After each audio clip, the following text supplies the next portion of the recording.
It's a bird, it's a plane, it's another episode of Startups for the Rest of Us.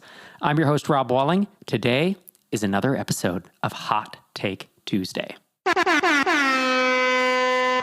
This is our news roundup format where we take the most important news stories of the day that affect bootstrapped and mostly bootstrapped SaaS founders, and we bat them around and we give our hot takes on topics today ranging from whether we are actually experiencing a recession, how to think about that as a startup founder. We dig into Chat GPT, which is the open AI project that is all the buzz right now.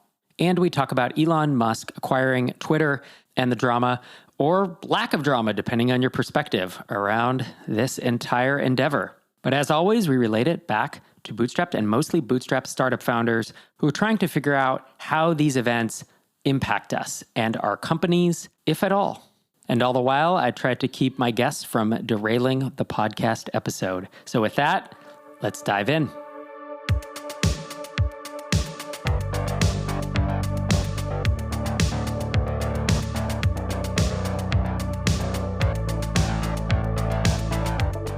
Our first panelist for Hot Take Tuesday is Tracy Makes on Twitter. Tracy Osborne, welcome back to the show. Happy to be here. We got some good topics today. Our other panelist, many of you know him well, this dour gentleman to my left, Mr. Einar Volset, whose Twitter feed is filled with things that only make sense if you are actively watching the World Cup or a Giants game. Einar Volset, welcome to the show. Thank you very much. I was upset this morning because it turns out that Aaron Judge is going to stay with the New York Yankees, which is a disaster. See what I mean? I have no idea what you're talking about. Is that a sports ball I was thing? going to say, my brain just went, I don't know who or what. I caught a baseball team in there, I think. And the man who is not going to derail today's episode, Mr. Einar Volset. Thank you for having me. It's not going to happen. All right, we're going to kick it off with the topic that everyone's talking about this week. Chat.openai, which, by the way, if you forget the name of this and you try to find it via a Google search, I couldn't, because I couldn't remember it was called Chat.openai. So I went in for like AI chat and artificial intelligence chat and a chat thing. And there's just all this crap out there. So they need to work on their SEO. I had to actually go to Twitter. Chat.ai hit the scene in the last week. Everyone seems to be searching for things, getting answers. Some are funny. A lot are accurate. Some are inaccurate. Are we already tired of seeing people post these conversations on Twitter? Tracy, you want to weigh in first? I was wondering if you're going to leave the Twitter part in, because I know that one of our potential topics for today was talking about Twitter in general, and I have not been on Twitter in the last couple of weeks. But the sci-fi nerd in me feels like this is the first step to having a computer, and then it like calculates and does things for you. Like you need to have some sort of like crappy AI that's, I don't know, being an AI. And so I think that's like on its own really neat to kind of see this last few months of really picking up on this like idea of like, okay, this is the first step to something that could be like AI, I don't know, maybe Skynet apocalypse somehow in the future. Hopefully not. But Einar, do you, for one, welcome our future robot overlords? I do. That's a deep cut. Anyone? Just me? I do. I totally welcome our new overlords. I've been like an AI fan for like forever. It was one of the topics that I considered doing my PhD in. So I think it's amazing what they've done. It fits it's like the perfect profile for like what amazing technology, because everyone sort of kind of treats it as a toy at the moment. And the mainstream news hasn't really picked up on what's going on. Like that's one of the most shocking things to me about this. Like my Twitter feed is just nonstop. ChatGPT, nonstop. And like I read like the Wall Street Journal, the FT, or the Times, or whatever, and it's like nothing. It's like it didn't exist. I'm like, what is happening here? Like this is a giant step forward, and it's like they weren't even paying attention. You know, it's just the most shocking thing to me. But yeah, I mean, I really like it. I think it'll feed like the sort of the mill of people who are like, oh no, AI is going to take over everything and blah, blah, blah. Like all the jobs are going to end. And like, and it does do some amazing things with code generation and accessing APIs or that sort of thing. But I don't think it'll be like, I don't think I don't think Google will fire all its engineers and just switch to OpenGPT, to put it that way. I don't think that's on the cards. It was one of our portfolio company founders, actually, Pierre with Scraping Bee. He was like, this morning he tweeted something. Did you see this tweet? It was like, hey, I figured out how Google can have a 90% profit margin.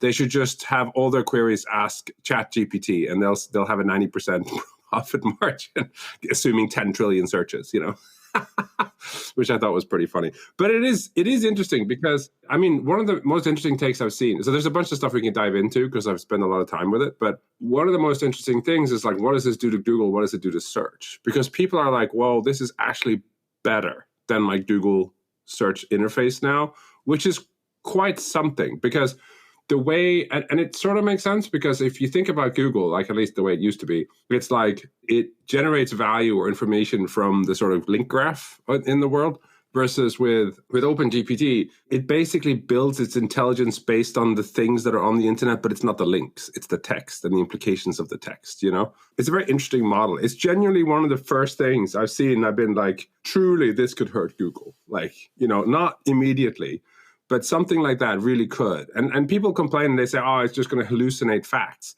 Like, that's fair, but I've also seen it like reference its sources. Like there's a tooling that goes in. So instead of just calling like playing in the playground or whatever, you chain all these things together and you give it access to, basically searching the web and fetching data from the web and summarizing data in the web and then referencing that data in the response. And that sort of gets rid of that concern, because then that it references sources. So yeah, I'm super excited. I really like the space. It's probably overhyped at the moment. It usually tends to be. There'll be like a trough of sorrow in like 18 months when everything is in the crapper. But I think like 2-3 years from now, we'll look back and we'll be like, oh yeah, this underlying technology really enabled a couple of amazing new companies, at least. I'm sure about that. Yeah, I have memories. My job like 10 years ago, it was lead generation for online education, and they wanted to get like the SEO pages for like every, like, I don't know, like artistic degrees in New York, artistic degrees in Pennsylvania, artistic degrees in blah, blah, blah, blah, blah. And so this company I worked with like hired a whole huge amount of writers. Like, I don't know, it was like 50 writers just like churning out all of these little snippets so they can have it on the pages, and therefore the pages would rank in Google. Like, again, this is like 10 years ago. And so like that whole industry, I guess, of just hiring groups of writers like that is gone. And I'm happy for it. Like, it seemed like a pretty lame job anyways, for those folks. And I remember, I don't know, they were pretty unhappy too. Tracy, the content farm producer. Yeah. Exactly. Yeah, content farms. Yeah, that's the word for it. So that was my former job of like watching that happen, and I'm very happy that doesn't exist. I didn't really think about the replacing of Google, which is lovely to hear. That makes me even more excited, because me and everyone else in the world search for things on Google now, and it's just like, damn, you aren't as good as I remember used to be. Like, stop ignoring the words I'm using. Stop like switching out the it's like Google saying like, oh, I know what you really want to search for, and I'm like, no, I know what I'm doing. I'm searching for the thing I want. And it just drives, like, I've been just driven up the wall with Google. So like, that's exciting. I like this idea that we can have something that will take us back to getting good information from you have a query and you want to ask it. Can we call it Ask Jeeves? I feel like this is a dream. This is the dream of Ask Jeeves. Ask Jeeves. Yeah. You've just invented something. Right. Register like, that's what Jeeves .com. promised. You Register put in a that query .com. and then you get the answer. And we were finally there. Yeah, It just took that. a while. It's a trip.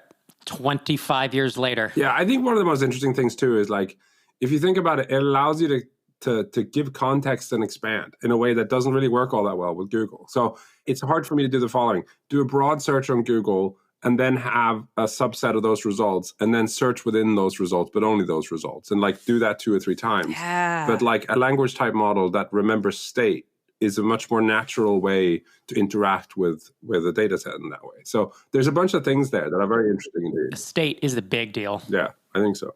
State is a huge deal. Can you imagine when this is built into our Amazon Echoes and the Google Homes or whatever, and you can literally just ask the question and actually get an answer? Because today it's garbage. Like, you ask Alexa something and she's like, according to blah, and cites something, and it's half the time it's garbage. It doesn't answer your question. Like, if And then you get an ad afterwards. and then I don't. I must be paying for premium or something. But some people are talking about getting ads where it's like, also, did you know, boy. blah, blah, blah, blah, blah, or Annoying. something like that. I don't have an Alexa. I'm just hearing people talking about how like they're trying to throw ads in. Anyways, continue. But in order for this to work and replace like Google searches or whatever if I'm in a browser. Because I think in terms of voice interaction, this is just head and shoulders above, anything we see in the space, once they adapted to that. In terms of actual Google searches, at first when someone started suggesting like Google's in trouble, I see it on Twitter, where they type in like, what's the average rainfall in the Amazon basin? And then it gives a response or whatever. But it has to be right.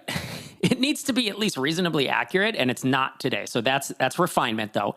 And then to your point, Einar, I want to see it reference sources of some kind, because that's important. When I do a Google search and I see 10 results, I'm absolutely looking at those domains. I look at the headline to see the result, and then I'm like, who told me this? So for example, I just searched how many Google searches result in 0 clicks, because I actually think this is perfect for that, right? Sometimes I want to search and I want to say top websites for this, or I want a list of 10 apps that do something because I'm trying to compare them, right? And in Google, that works today because I get 10. But there is a portion of time where I literally just want to know a fact. I want to convert Fahrenheit to Celsius. I want to know the average rainfall in the Amazon basin, to reference that Far Side comic once again. I want to know something that maybe is a little plane flight duration from here to there, whatever.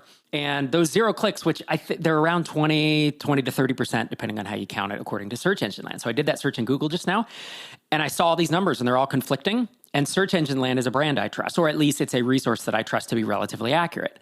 And so that's what I want, is knowing the source helps me have confidence in the results, right? Which I think GPT can add, as you said.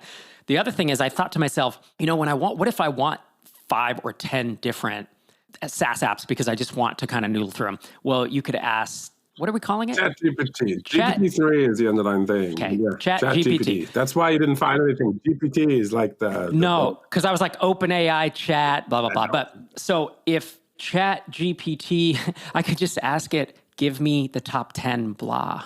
And it could give me the 10, right? That was like a mental hurdle early on. Of like, well, I like having a bunch of results in a Google search. ChatGPT could do that if you just ask it.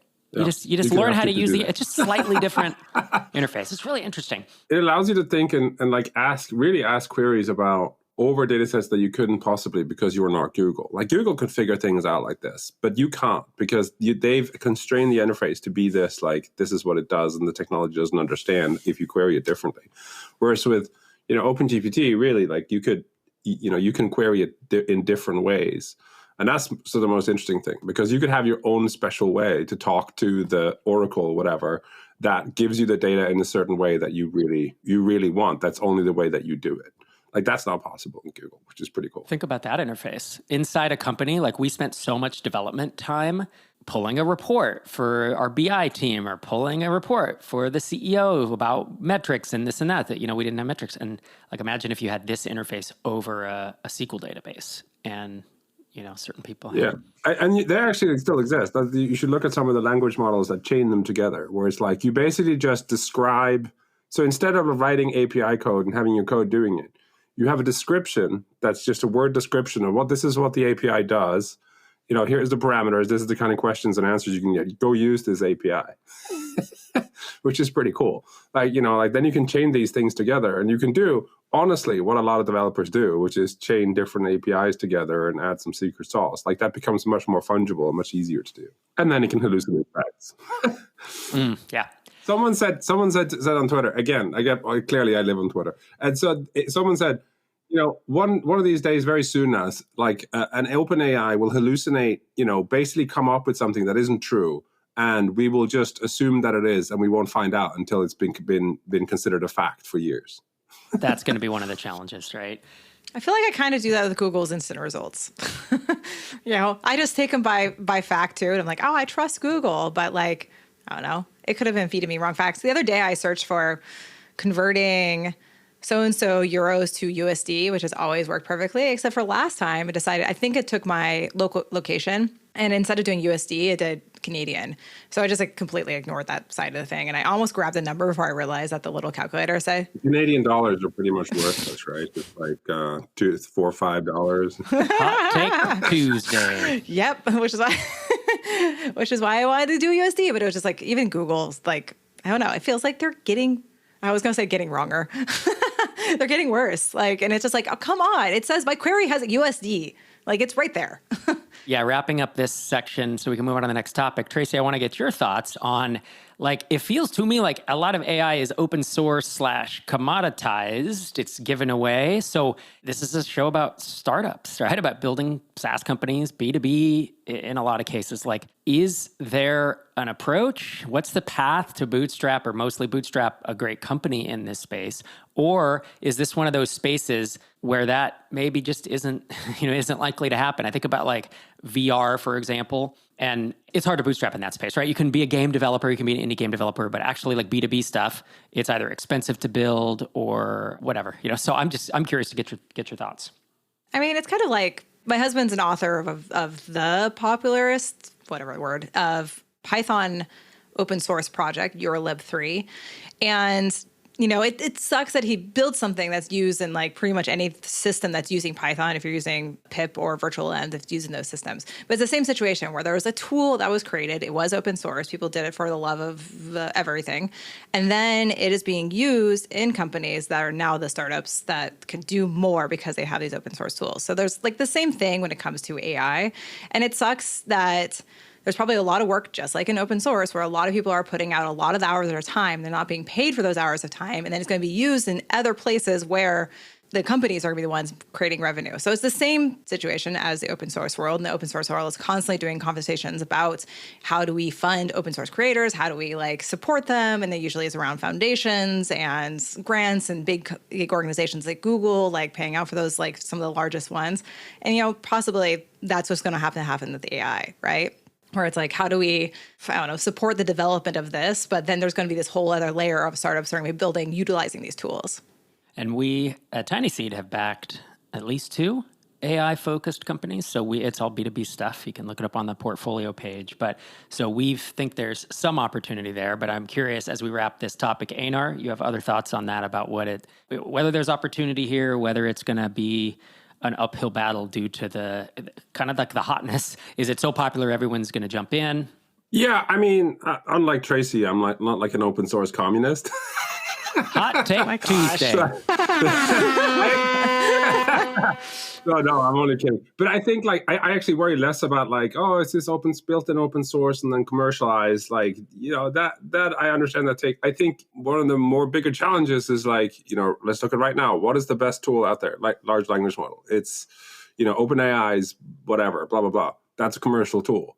I think what will happen is people will experiment with this on like an open source or closed source, free version, get to where they want to do, and then they'll realize, okay, we have to train our own models. I think that becomes a key thing. Like, I think if you're going to do an AI startup, eventually you'll end up like at least fine tuning, or if not building your own, models from scratch, obviously using libraries and things. The way that I think of ChatGPT is, like I said, is similar to Google. Like, do you build a startup on Google? No, not really. You can't build that into as the foundation and then build on top of it. You can build alongside it.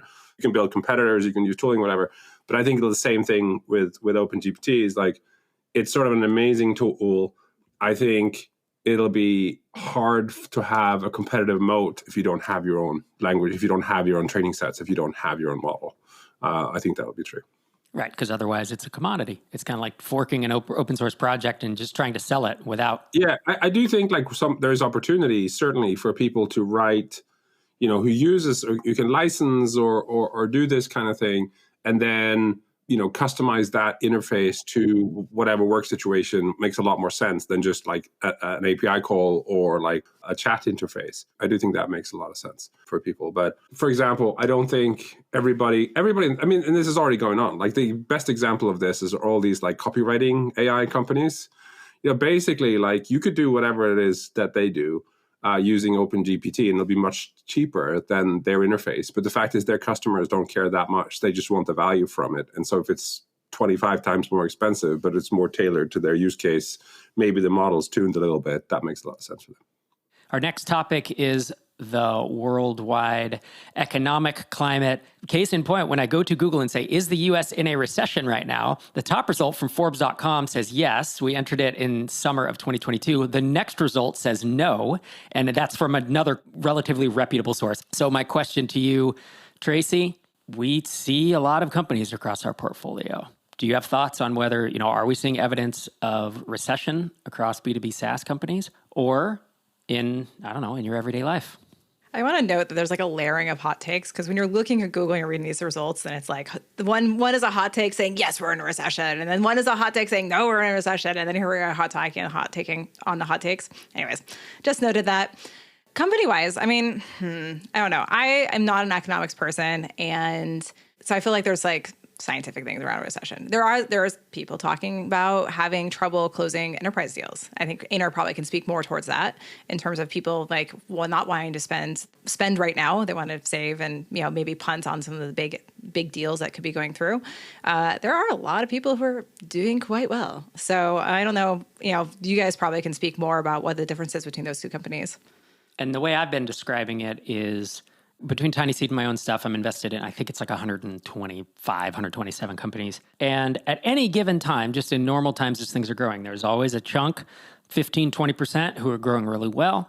There's a certain number, maybe 15, 20% who are really struggling. And then there's this whole middle that is growing decently, but not amazingly. And, they're figuring things out. And those numbers aren't exact, but you get the idea. They haven't quite shifted, right? Like it feels like it's been relatively the same. No, I feel like it has shifted. I feel like if it's normally 15, 20% are seeing slower growth, I think that number maybe is like 25 to 35% right now. Like it's not everyone, but I think the number is larger. And there's a bit of gut feel here, right? I mean, we can look at the graphs and such, but that's kind of my sense of it. And I'm definitely hearing more chatter about that from companies I'm invested in. Now, I also wonder if sometimes that... Is it kind of like a loop? I mean, I'm not saying that there's things that are definitely happening right now, but, once people start talking about it and more people start talking about it, and then everyone gets worried about it. So I'm not actively tracking this. Yeah. Einar, what do you think? I believe that I saw in the sort of May, June timeframe, July, definitely a spike in churn. I think around that time is when a lot of companies were like, okay, we're definitely heading into recession. What software aren't we really using? What should we cut? What should we renegotiate? That sort of thing. I think that played out. Like I saw a number of portfolio companies reporting some that had never had churn, being like, oh crap, we had our first churn. Somebody canceled. Hopefully they'll come back type thing. So I think that's true. I do think that take two is right. Yeah. A lot of people saying big accounts are dropping. Do you think it's is there a difference between the big accounts and small accounts? I think I see more churn I think I saw more churn in the smaller accounts. Okay. I think the bigger accounts. I think what happened is I see that enterprise sales cycles are lengthening, and I see that the churn is increasing in the smaller accounts. I think certainly there's so much uncertainty that I think a lot of the stuff that I've been hearing has been like, we thought this thing was in the bag. We've been negotiating for 9 months, and now they say they're going to do a budget review and get back to us next year. I'm hearing a lot of that on the enterprise side. And I think that's true. It's wait and see. Yeah. And it's funny because some founders, going into this year or during the year, they were like, how can we increase our prices to make sure that we make up for inflation? And I was always like, yeah, how about trying to keep the customers at the price that you're doing right now? So yeah, but I think that's what I'm seeing. Lengthening enterprise cycles and a bump in churn. I think churn has come down a little bit. I think we definitely had a situation where a lot of people were canceling things that maybe would have been spread out over the next 6 to 9 months when they realized, we're not really using this thing. And so maybe it was sort of front loaded in sort of that May, June timeframe. So I'm hoping that's the case. But certainly on the enterprise side, longer sales cycles and hey, let's talk next year on things that people just assumed were in the bag. Prediction time. We are recording this in December of 2022. Tracy, 6 months out, let's say June of 23. Are things better? Are we starting the upcycle again? Are things worse? Or are we still kind of bumping along where we are right now? I mean, it's hard not being an optimist. I think it's my role here is always be the optimist, to be the foil to Einar's pessimist sometimes. Hot Take Tuesday. I just want to have hope for the future. And so, I mean, a lot of the recession is probably lingering effects from the pandemic. And the pandemic is at a point now, I think, things are truly now starting to return back to somewhat what was going on in say 2019. And, things are wobbly, but that by June, maybe we're in a better place. So I feel optimistic. Einar is probably more scientific about this. This is all gut feelings for me. I think it's all gut feelings for all of us. It's a prediction of the economy. No one knows what's going to happen. I mean, he reads Financial Times and Twitter. and they're just making guesses too. Einar, what are your thoughts here 6 months from now? Yeah, so I think I think a couple of different things. I think that depends on who you're asking, is it going to be better for? Like, I think consumers are still working through a cash cushion that was excess savings from the cash injections that came during COVID. So I think there's a lot of people, you see that with like credit card spend versus savings, that sort of thing. I don't think that's really played through the markets yet. And I think those type of things will be reflected and will start to hurt more consumer facing companies. But by June, do I think the stock market will be further down? No. I went long on the S&P 500, so maybe that's the jinx that means we'll go another 20% down.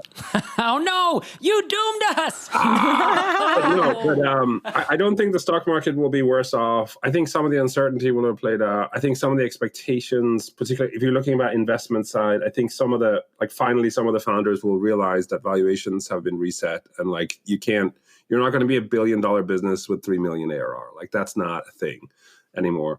But yeah, I think there's consumer hurt coming, and more through that time frame. And I think as a result, more consumer facing companies will be hurt more.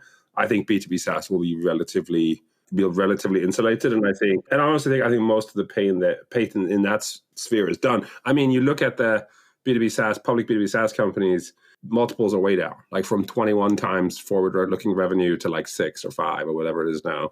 I think that's too low. I think, you can just look at like the cloud ETFs, they're down 60% from the peak type of thing. Do I think they go further down to go? I mean, maybe, but I think they're going to come back faster than people expect. One thing on the consumer side, don't you think that consumer hurt is already here and you think it's going to get worse because of the inflation stuff? I know that my cost of living in Canada, I mean, probably everywhere because of inflation, but Canada, like, things have skyrocketed. So do you think that you think it's going to get worse from what people are already affecting right now? Yes. I think consumers are being cushioned by the pain of inflation by their savings still. And I think that'll run out sometime in the new year, and that'll then impact earnings on the consumer-facing company side. That's what I think. Interesting. Okay. Yeah, I'm hearing a lot of chatter. Again, it's my local area. I mean, this is sort of what you need. Mm-hmm. You basically need, this is how you get inflation down. It's pain. I don't understand politicians who are like, what are you doing? You're causing unemployment with you raising your rates. I'm like, yeah, that's exactly what needs to happen. Yeah. You need to increase. It's a cycle. Yeah. Like, we have to have down cycles to have anything. You got to do it. I mean, this is literally what they're trying to do. Like, it doesn't make any sense to complain that, hey, don't you know you're causing this? I'm like, yeah, that's exactly what they're trying to do. Yeah, it's not going to be super nice, but I think on the B2B SaaS side, it's relatively insulated.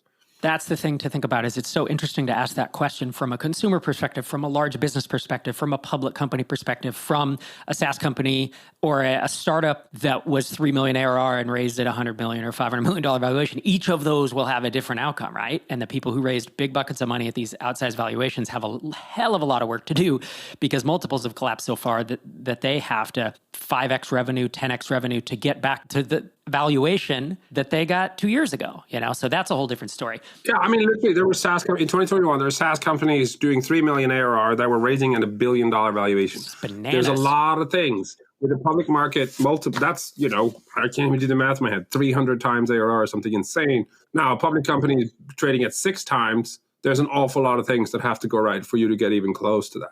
Yeah, and so that's where the resilience of SaaS in general, especially B2B SaaS, but also companies with unit economics that actually kind of make sense. And look, there are absolutely venture-backed companies that are growing fast that do have decent unit economics. We hear the news stories about those that don't because they often implode. But the majority of the Microconf, Tiny Seed, Bootstrap, mostly bootstrapped ecosystem, by definition, has to be pretty capital efficient. And so I do think there's insulation, even if there's headwinds, depending on your space, right? Because each industry, if you're servicing schools versus government versus SMBs versus large, like each of those is reacting slightly differently. But across the board, I agree with you. I think I'm a fan.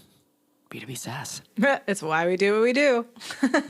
Before we move on, I'm going to weigh in. I think that within 6 months, same question I was asking the two of you, I think it will be about the same unless some world event happens. And the longer we're in kind of this bumping along, the more likely something is to happen because it's just time. And I mean by someone invading another country, heaven forbid, bad things that have happened that have sent us into recessions before. There have been black swan events, terrorist attacks, pandemics, whatever. I'm not predicting nor desiring any of those, but if one of those happens, we will see another big drop. And if that doesn't happen, I'm probably just in the middle. I'm neither a bull or a bear on the next 6 months. Hello, listener. This is Rob chiming in about a week and a half after this episode was recorded. I wanted to intro and perhaps caveat this next segment where Tracy, Einar, and I discuss Twitter and Elon Musk and all that. And the challenge with recording on news topics like this is that sometimes these stories change so quickly. And certainly the Twitter story has unfolded over the past couple of weeks. This episode was recorded before the journalists were suspended. It seems like the verdict's still out on what's going on with that. But I just wanted to put a caveat in here to realize that our opinions expressed in this episode were from news as of a couple weeks ago. And as things unfold, in the coming weeks, I imagine those opinions might change. So with that, let's continue the episode and dive into the next topic. Last topic of the day, Twitter, Elon Musk. This is truly a topic for Hot Take Tuesday. Tracy. We have the two opposite sides of the court, Tracy and Einar. I don't know. We'll see, right? So Tracy, Elon, obviously, he took it private. Everybody knows this. He's making changes. You can pay $8 to get a blue check. There's stuff happening. He's trolling people with his tweets, et cetera, et cetera. Are you still on Twitter? And B, do you think Twitter is better or worse given that Elon is running it? I have been trying to kick the Twitter habit for a long time, and I stayed on it because it was useful for my career. It was useful for me to get information from other people that are in my space and get early information, I would say, is eventually people write blog posts and whatnot, but that was truly the place to find what people were actively working on. It led to a lot of speaking opportunities in my career. I've been on Twitter for 10 years, but for me, it was devolving into going on there and going, because there was it was incentivizing. This is pre-Elon. Twitter's are going the direction of incentivizing a lot of hot takes and a lot of knee-jerk reactions, a lot of negativity and whatnot. And for me personally, my life is stressful enough already. And so I would open it because I'm I should do this for my career. And then I'd be and I close it and move on to something else. I'm kind of moving into more private communities and that kind of stuff. So the Elon thing was all right, cool. I have the perfect motivation to just be I don't have to be on here anymore, at least until the dust settles and maybe evolves into something different. And it's a little depressing at being such a fan person of Twitter for so long and then utilizing it so heavily for my career. It is kind of disappointing to feel oh crap, now I've lost this opportunity that I had in the past that I don't feel exists at this current moment. And it is funny when I do click on, I sometimes accidentally click into it and it's you have 25 notifications. And I click on the notifications tab and it's you missed these tweets from Einar Volset. It really wants me to read either stream. That's what you get. Yeah, it's all Einar. Cursed. Every single one. I think so. The algorithm is doomed. Really, I'm missing out on all the tweets of Einar, and it's really reminding me every time I load. But that's my personal thing. I want to say one other thing in terms of that's my personal take. There has been something I've been seeing with Tiny Seed because I follow all the Twitter companies that if someone is accepted into Tiny Seed, the Tiny Seed account only follows folks that are in our ecosystem. So generally our founders and their companies, if they have Twitter accounts. And that has been decreasing in number. And the more, I'll find accounts where they're inactive, they're not really being used. And so company-wise or for Tiny Seed as a company account, it's also becoming less useful because the folks, it seems that we are investing in, the folks who are probably applying are using it less and less. I don't like LinkedIn. Kind of feel that's LinkedIn now, and I have to figure out how to investigate that because I'm years of hatred of LinkedIn. Just again, that's on a personal account.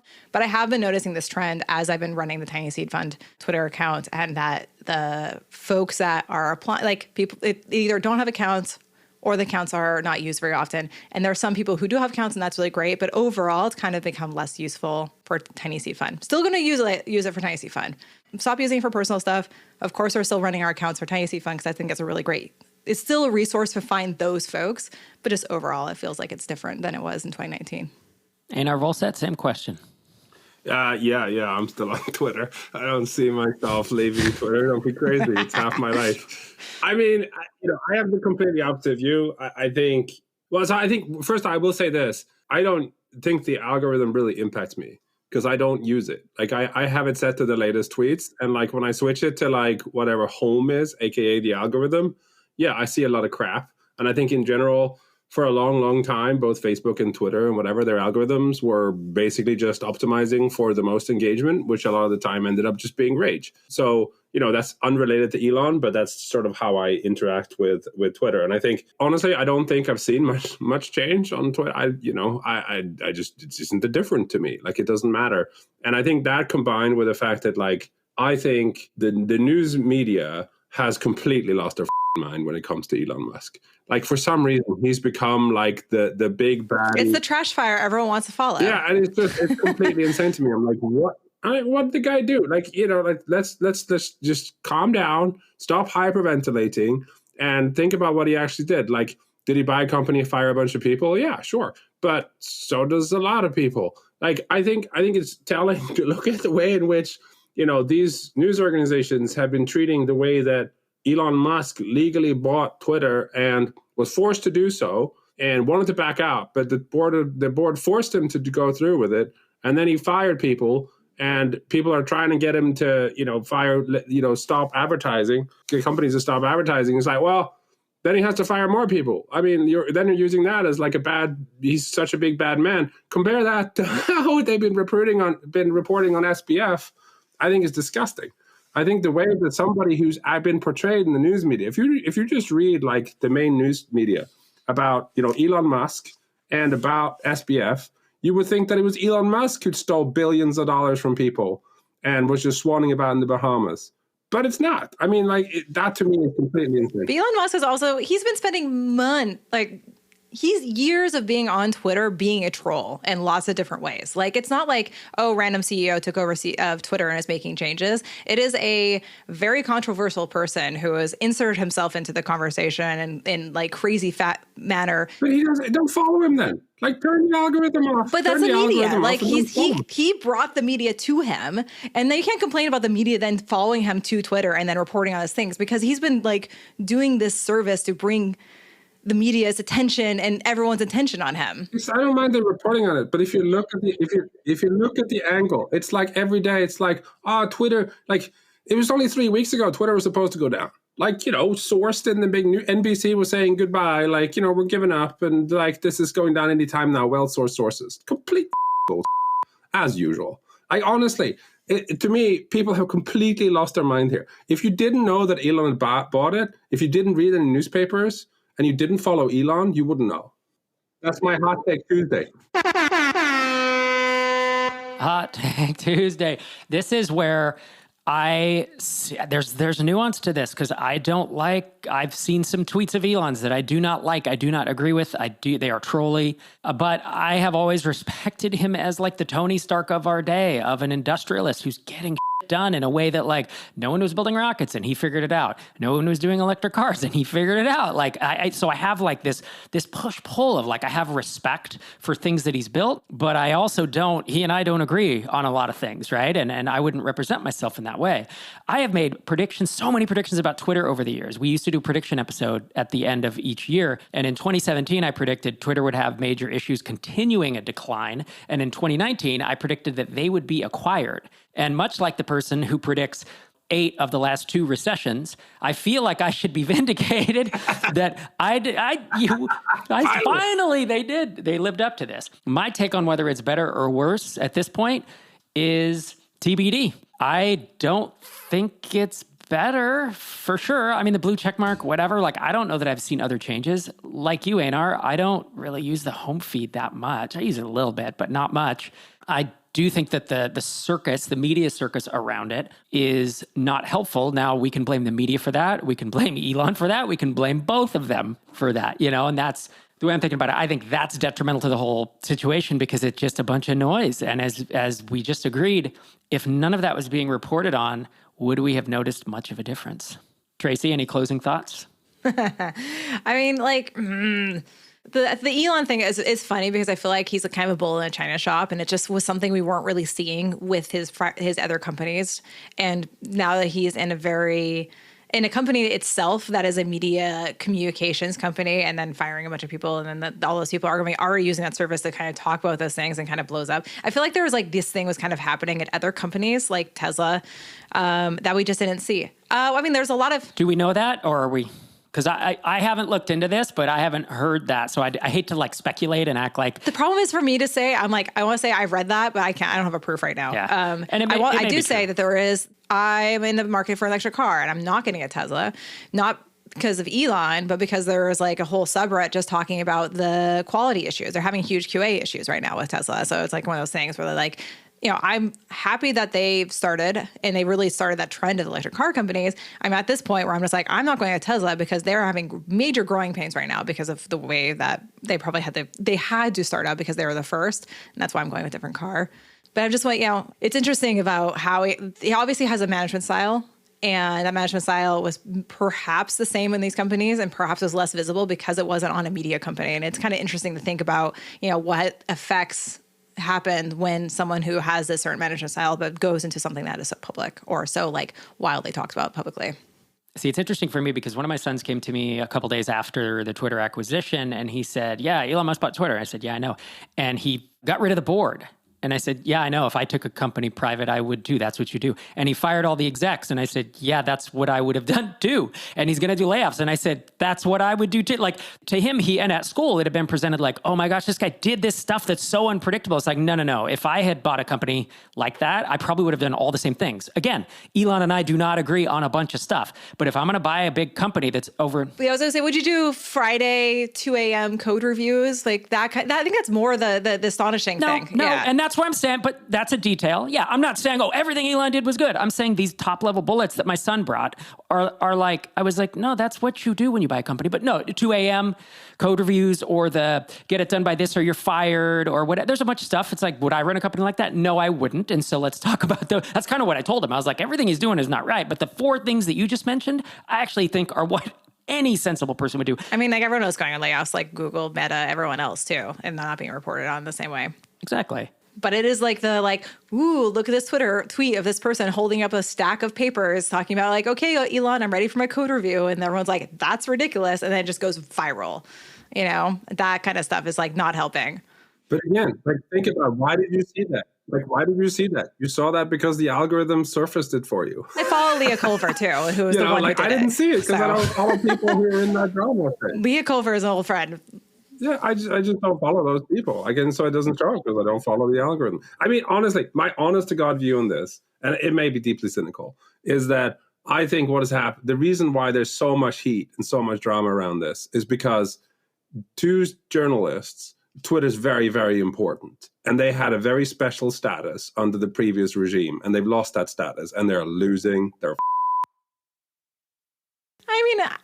worthy. I thought that was like the best part of Twitter is when that we moved into this world of having news access, easier access to folks and easier access for information to come out from like journalists and governments and companies and support teams and all that. Now it feels like those are the things that I care about the most and they're going to go away in favor of people all the time. But I only use it for posting, so this is great. Oh, wait a minute. This is, I know. Ladies, gentlemen, folks listening to this episode, that is why we have Hot Take Tuesday, is that we can get opposing viewpoints, sometimes agreeing, sometimes opposing viewpoints on the topics of the day. If you want to follow our panelist, Tracy Osborne. Follow her on Twitter, who's not on Twitter anymore. But I am on Twitter at Tracy Banks. At Tracy at mastodonsocial.canada. Oh, yeah. What's Mastodon? At Mastodon dot something. Oh, my God. I am not giving you a response. I don't use Mastodon either. I've decided I'm done. Oh, God. There goes my camera. Oh, that was a table flip. No. Actually, it looks better now. So that's great. At Tracy Makes on Twitter. I like shaking my computer so much that my ring light fell down. Tracy Makes on Twitter. Thank you. Follow me if not responding there. Follow Einar and you'll get spammed with all of his tweets. That's right. Einar Volset on Twitter. If you want to hear live tweeting of sporting events. And of course, as always, I'm at Rob Walling. We'd love to connect with you. Thanks everyone for listening and we'll see you next time. Thanks to Einar and Tracy for taking time to join me on this pod today. As we enter this holiday season, I hope that you are having a restful time, or at least looking forward to having a restful time over the next few weeks. This is a great time of year to take a step back, to reflect on the last 12 months, the progress you've made, probably the hurdles that you faced, and even the progress that you didn't make that you wanted to. It's a time of year to take a minute or an hour or a day, if you can, and look back and look ahead and reflect on things that you wish had gone differently, things that went amazing, and look ahead to think about things you want to get done in the next year. As always, thanks for joining me today and every episode. This is Rob Walling signing off from episode 640.